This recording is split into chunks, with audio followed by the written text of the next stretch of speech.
Est-ce que tu as déjà remarqué qu'on peut te faire 10 compliments? J'ai pas mis mon micro, je le mets. 10 compliments et une seule remarque négative, et c'est-à-dire une critique, hein, et que tu vas mettre tout ton focus sur cette critique et laisser de côté les compliments. Alors, pourquoi ton cerveau fait-il ça? Est-ce que ça veut dire que tu manques de confiance en toi? Pas du tout. Aujourd'hui, je vais t'expliquer pourquoi ton cerveau retient beaucoup plus facilement les critiques que les compliments. Tu vas voir que c'est un fonctionnement qui est totalement normal et surtout comment éviter qu'une seule remarque prenne toute la place dans ta tête. Et à la fin de cette vidéo, je vais te montrer une erreur que la plupart des gens commettent sans même s'en rendre compte, hein, la plupart du temps, une erreur qui donne encore plus d'importance aux critiques. Donc, tu le sais probablement si tu me suis parce que je le dis très souvent, ton cerveau poursuit avant tout un objectif, assurer ta survie. Et pour y parvenir, il doit évidemment détecter tout ce qui pourrait représenter un problème. C'est ce qu'on appelle le biais de négativité. Autrement dit, notre cerveau accorde naturellement beaucoup plus d'attention aux informations négatives qu'aux informations positives. Alors pourquoi est-ce qu'il fait ça?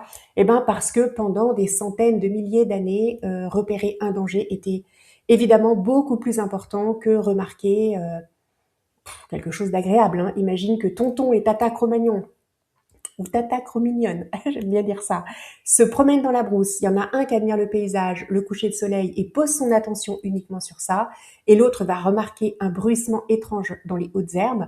Lequel des deux a le plus de chances de survivre selon toi? Celui qui prête attention au danger, évidemment. Et notre cerveau a donc conservé cette façon de fonctionner. Alors aujourd'hui, les dangers ont changé, évidemment. Hein. Nous n'avons plus de prédateurs, cela va de soi, mais ton cerveau continue de rechercher ce qui pourrait te mettre en difficulté.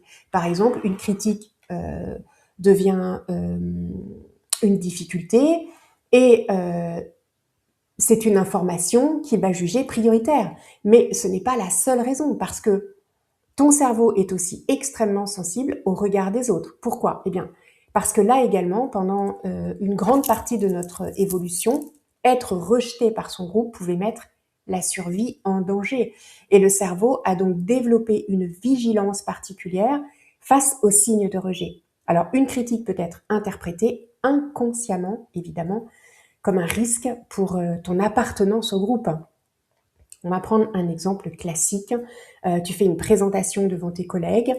Il y a 9 personnes qui vont te dire qu'elles étaient très contentes de ta présentation, qu'elle était super réussie. Et puis il y en a une, juste une seule personne qui va te dire « Ouais, bof, je suis pas convaincue, t'aurais pu être plus clair sur tel ou tel point, etc. » Le soir, à quoi est-ce que tu vas repenser? À cette critique. Pas parce qu'elle est forcément plus importante, mais parce que ton cerveau se demande inconsciemment, est-ce que cela remet en cause ma place? Donc, on a vu que ton cerveau cherche avant tout à assurer ta sécurité et qu'il est très sensible aux informations négatives, mais il y a encore un mécanisme dont on parle rarement. Les compliments ne demandent quasiment aucun travail au cerveau. Quand quelqu'un, par exemple, te dit bravo, c'était très bien, eh ben, le cerveau va classer rapidement cette information. Pourquoi? Parce que tout va bien. Il n'y a rien à corriger, il n'y a pas de danger, on n'a pas de raison de s'inquiéter, de mettre son focus là-dessus. En revanche, la critique, elle, va déclencher toute une série de questions. Pourquoi cette personne pense-t-elle ça? Est-ce que elle a raison? Est-ce que les autres pensent la même chose? Comment éviter que ça se reproduise, etc., etc. Plus ton cerveau passe de temps sur une information, plus il la renforce dans ta mémoire. Voilà pourquoi certaines critiques te reviennent encore des années plus tard, alors que tu es incapable de te souvenir des dizaines de compliments reçus pendant la même période.